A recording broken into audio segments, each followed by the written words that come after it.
l'articulation du corps humain soumis à la plus forte pression du fait de l'orthostatisme de celui-ci. Il supporte tout le poids du corps. Il doit donc faire preuve d'une grande stabilité grâce à la capsule articulaire et deux systèmes ligamentaires.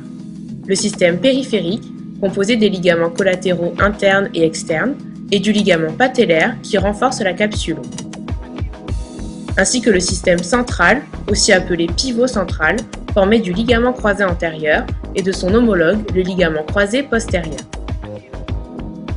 La rupture du ligament croisé antérieur est une des plus fréquentes lésions traumatiques du genou, dont nous verrons les divers mécanismes. Elle peut parfois nécessiter une intervention chirurgicale, dont nous détaillerons le déroulement.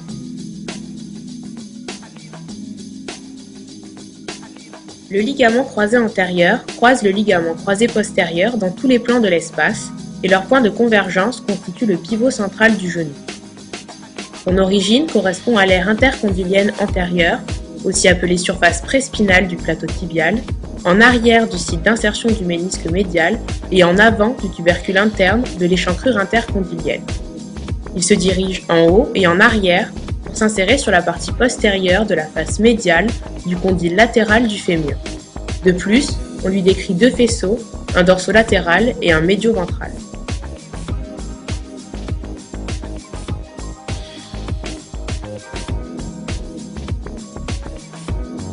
Le ligament croisé antérieur reste sous tension quel que soit le mouvement, de l'extension à la flexion maximale du genou. On dit qu'il est isométrique. Ces deux faisceaux s'organisent différemment selon que le genou est en extension ou en flexion. En extension, le faisceau antéromédial est antérieur au fémur, alors qu'en flexion, il est supérieur au faisceau postérolatéral. Le faisceau antéromédial contrôle la translation antérieure du tibia sur le fémur, pendu en flexion et en extension. Le faisceau postérolatéral contrôle quant à lui la rotation, en particulier le ressaut en rotation interne. Le ligament croisé antérieur peut se rompre selon 4 mécanismes principaux. Tout d'abord dans l'axe, en hyperextension, typiquement le coup de pied dans le vide du footballeur, impliquant un effet chevalet sur l'échancrure intercondylienne, mais aussi en hyperflexion, par translation antérieure du tibia. Il peut également se rompre lors de la torsion violente du genou, survenant fréquemment lors d'accidents sportifs, notamment chez le skieur, ou lors du tacle au football. Il peut s'agir d'un mouvement de valgus flexion-rotation externe, où la rupture du ligament croisé antérieur est fréquemment associée à celle du ménisque interne et du ligament latéral interne, formant la triade malheureuse de Zonobu. Enfin, il peut se rompre lors d'un mouvement de varus flexion-rotation interne, s'accompagnant toujours d'une rupture du ménisque, mais cette fois-ci du ligament latéral externe. Cette rupture est caractérisée par le signe du tiroir antérieur, translation du tibia sur le fémur, ou signe de Lachmann. Elle engendre de plus une forte instabilité matérialisée à l'examen clinique par des dérobements. C'est le signe du Resso.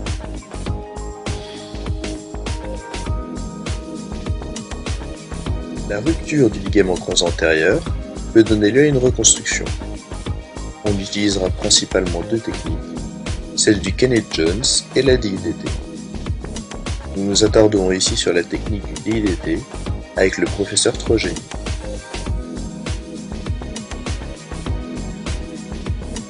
Le principe de cette intervention est de reconstruire le ligament à son emplacement anatomique exact en utilisant des tendons prélevés sur l'opéré lui-même. On utilise pour cela des tendons du tendon interne et du demi-tendineux, d'où le nom de la technique utilisée. Il s'agit de deux muscles ischio-jambiers constituant avec le couturier les muscles de la patte doigt. Une fois prélevés, ces deux tendons sont repliés pour former un nouveau ligament à 4 bras dont la résistance est nettement supérieure à celle du ligament croisé antérieur normal. Par l'intermédiaire de petits tunnels osseux réalisés au niveau du fémur et du tibia, ce nouveau ligament est mis en place dans l'articulation, puis fixé grâce à des vis résorbables. Tout le temps intra-articulaire de cette intervention est effectué sous contrôle arthroscopique. On pourra renforcer la stabilité du genou en pratiquant une plastie extra-articulaire par orthogreffe d'une bandelette du fascia lata sur la face externe du genou. Il s'agit de la technique de Lemaire.